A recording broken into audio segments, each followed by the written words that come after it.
My response to Turkey is this. Yesterday they text me.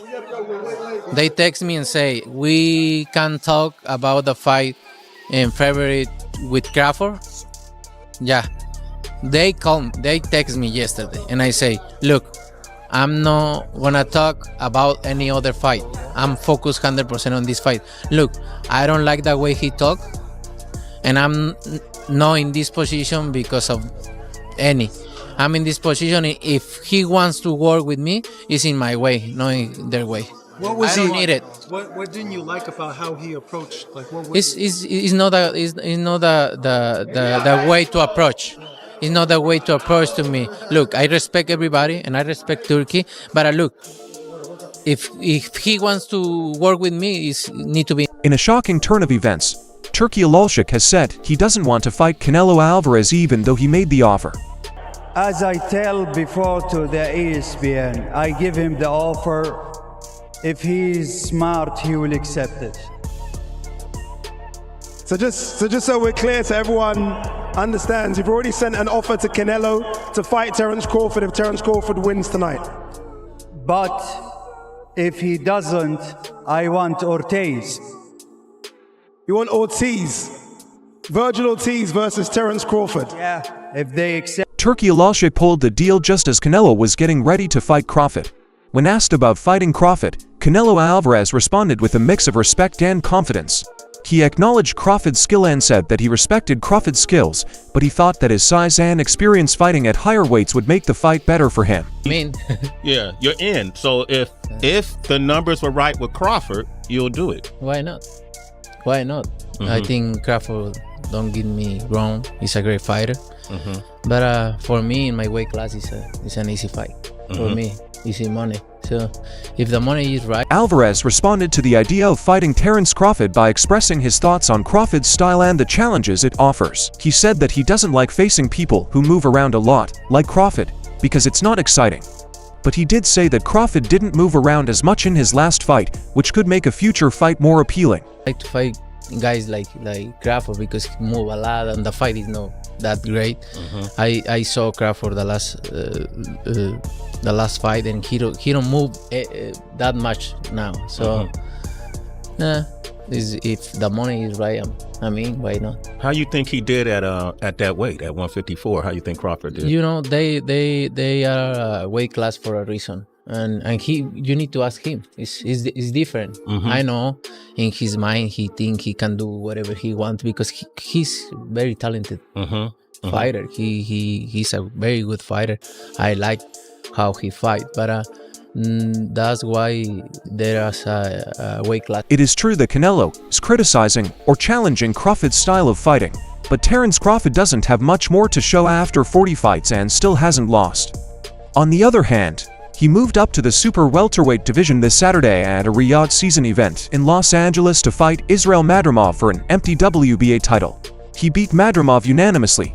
This fight is another big step in Crawford's long and successful career. Crawford's technical prowess and ring intelligence have already established him as one of the sport's best, and a win here would further cement his reputation after his victory over Israel Madrimov. When asked about the chance of a future fight with Canelo Alvarez, Terence Crawford talked about his current plans. Crawford said, if the money is right, we gotta fight, but at the same time, he's got a fight that he's focused on. I'ma go back to my family, relax, enjoy this win, and enjoy all the accomplishments that I made in the sport of boxing.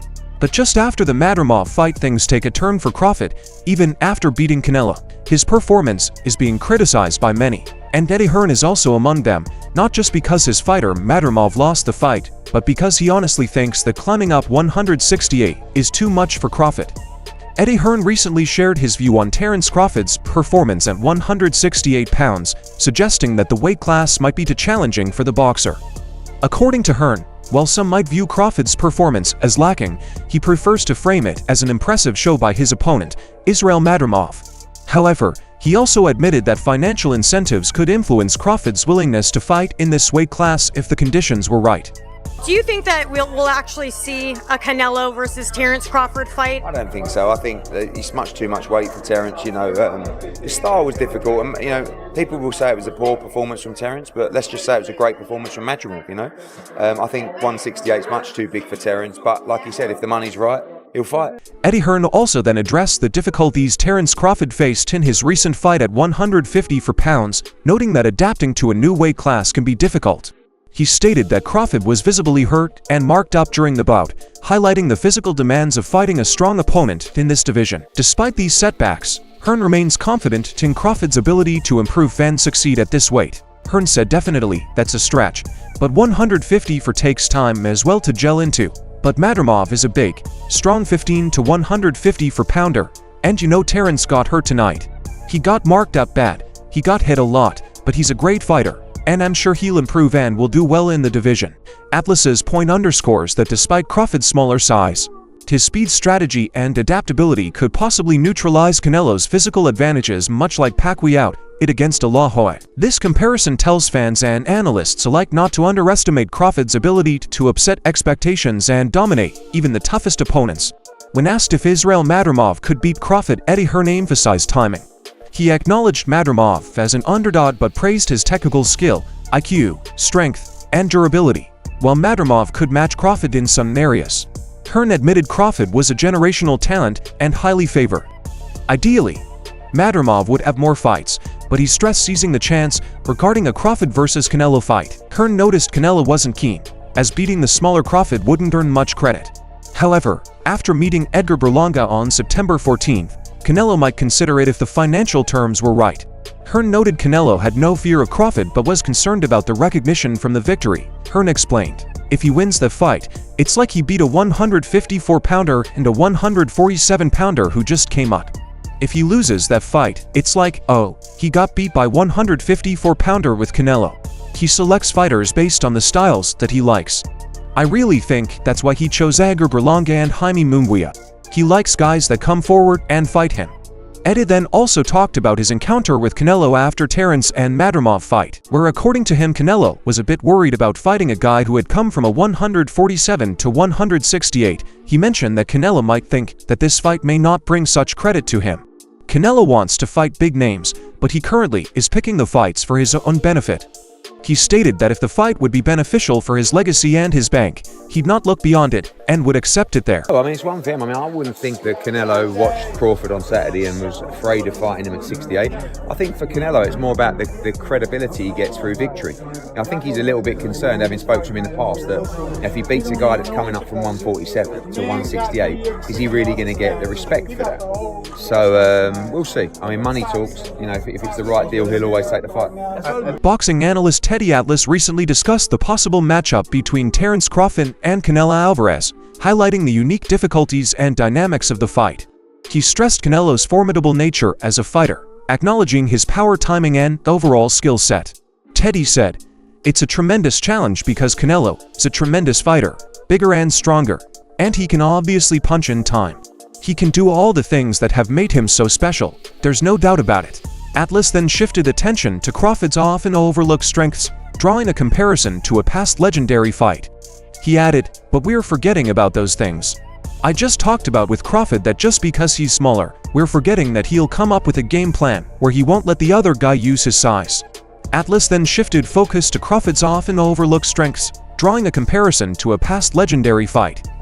He added, "Remember somebody named Manny Pacquiao when he was making his bones, the first time he hit the big stage. You got all these great fighters here. It was with a guy named Oscar De La Hoya, a hell of a fighter. And everyone said, oh, it'd be too small for him. And then I said, I gotta say, I got one right. I said, how about Manny's going to be too fast for him? Oh, Teddy, guys, how about he's going to be too quick? How about he's going to be like a couple of those mosquitoes and gnats at a barbecue and disrupt the whole damn barbecue? Crawford does think the same. Terence Crawford emphasized that this fight with Canelo Alvarez would greatly boost both his career legacy and financial status. He believes that such a bout would add greatly to his historical effect in boxing while also providing substantial earnings, showing his desire to secure both long-lasting prestige and financial stability. Crawford said, "Canelo is going to bring way more to my reputation, way more to my bank account. Because at the end of the day, when boxing is done, what will we have? I want to have a heritage. That's something that people talk about for ages. And not only that, I want to have a bank account that lasts as well. He also noted that arranging the fight includes multiple stakeholders, including himself. Canelo and financial backers like Turkey talked about the complexities and negotiations needed to make high-profile boxing matches happen, he added. I think it would be everybody's choice. Canelo would have had to agree, I would have to agree. Turkey would have to agree because he's the one that's dishing out the money, so a lot of moving parts got to be involved in that fight. Looking beyond Madrimov, Crawford's goals stretch even further during an appearance on the MMA Hour. He discussed the possibility of moving up a couple more weight classes for the right opponent, especially mentioning the great Canelo Alvarez. When asked what weight class he'd be willing to take on the larger Canelo, Crawford boldly stated 168 pounds, if that's the fight in front of me, then yes. This bold statement shows how much Crawford is willing to move in weight classes and take any challenges to win in every weight class and make a legacy out of it, but lately things have taken a bold turn. Turki Alalshikh, who has been conducting the Riyadh season since 2019 and is the prime figure to manage big names against each other in one ring, has declined the chance of a fight.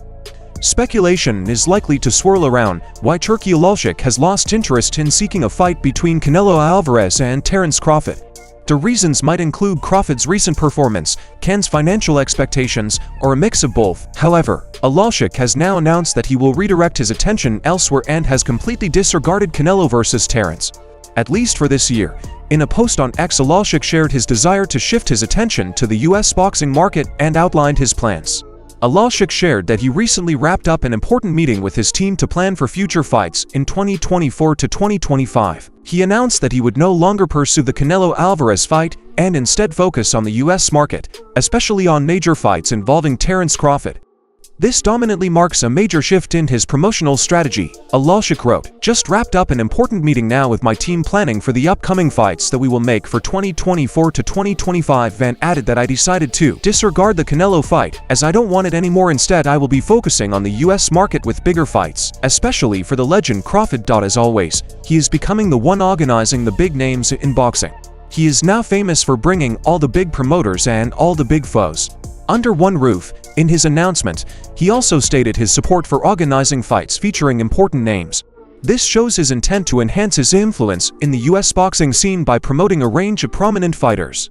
Additionally, I will support making fights for Boots, Haney, Shocker, Ortiz Anderson, Benavides Zepeda and more. Turkey is always ready to make the fight. He has been calling out Ortiz and Tim Chu names for a long time now. He has made enough efforts to make these fights happen, but there is speculation that the answer from the fighters and their management wasn't fruitful regarding Tin Chu. Alalshikh mentioned issues with communication between his team and Chu camp, driving him to reconsider his involvement with Chu. He said regarding Tin Chu, there's something unclear with the communications from his team with our team, so I think I will reconsider his situation. Finally, he outlined his plans for international events, including the Riyadh season card, the AJ vs Dubois fight at Wembley, and possibly a rematch between Tyson Fury and Alexander Usyk depending on the results of upcoming fights. This shows his commitment to high-profile global boxing matches and strategic event plans for the near future. He added, and for the rest of the world definitely, I'm working on Riyadh season card, Wembley edition, 21st of September AJ vs Dubois, and based on the results of Riyadh season's opening card Bivol vs Dieterbeev on the 12th of October, I will build a card for the repeat of Fury vs Usyk on the 21st of December and another big card on the first quarter of 2025. Stay tuned. But this is something we can't deny. The interest in a Canelo vs Crawford fight appears to have won partly because Crawford's performance against 150 for pound Israel Madrimov, while securing a unanimous decision win, did not create a significant impact. This may have dampened enthusiasm for the matchup of these two fighters. Recently, Aid Oladipo, a respected boxing analyst and commentator, analyzed the whole situation and made it clear to his viewers that Canelo vs Crawford might not come to fruition. He first noted that Crawford's performance against Israel Madrimov, while effective, fell short of the exceptional display needed to build excitement for a potential jump to 168 pounds. According to Oladipo, a standout performance was crucial to generating significant buzz for the fight, but Crawford's showing did not meet those expectations. He praised Israel for his performance and hadn't put anything on his shoulder, but he expressed that might be fans were expecting more from Terence. A couple of reasons, maybe. Number one, I think Crawford needed to look exceptional against Madrimov, so we know that, okay, he's now good at 154, he can maybe take that double jump to 168. Although he looked good, he didn't look exceptional. And that's no slight on Crawford. Magomadov's a very good fighter, but I felt like we needed to see something a bit special for us to get really excited. He then addressed the financial aspect, admitting that Canelo Alvarez's demands could be a major obstacle. Oladipo stated that Alalshikh had extended an offer to Canelo, which was reportedly turned down. Canelo's request for over $100 million could be a major hurdle, making the fight less likely to materialize. Number two, maybe Canelo's demands are just too big. I think Turki said that he sent an offer to Canelo. I think Canelo's rejected it, and I think I saw an interview, or at least read something about Canelo wanting, I think, over 100 million. So yeah. Now this fight is all about money. Only a big paycheck can make this happen, which is not being offered by Alalshikh. Jim Lampley, a famous boxing commentator, talked about how this is a prince chance for not only Canelo but Crawford to make a lot of money.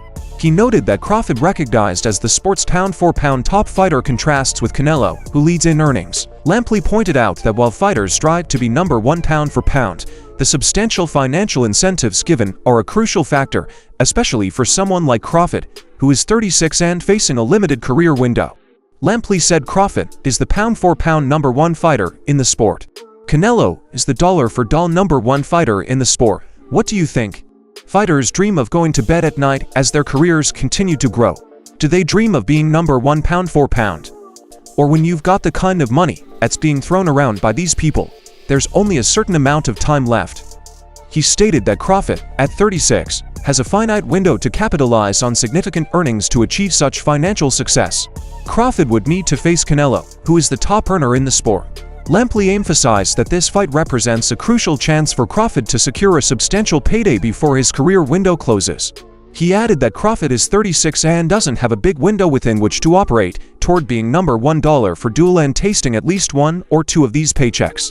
Crawford can only get to that money through one vehicle, which is to fight Canelo Alvarez, because Canelo is number $1 for dollar and Crawford is number one pound for pound now at the time. If we say that the only thing that is motivating Canelo to make all of his decisions is money, Canelo Alvarez's move from Eddie Hearn's Matchroom Boxing to Premier Boxing Champions PBC underlines the financial motivations behind his career decisions.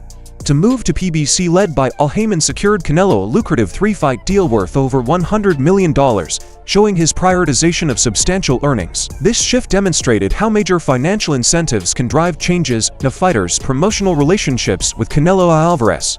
Now set to fight Edgar Berlanga instead of the expected matchup against David Benavidez, speculation around the fight has intensified. The bout with Benavidez has been widely awaited, but financial disagreements have stalled it.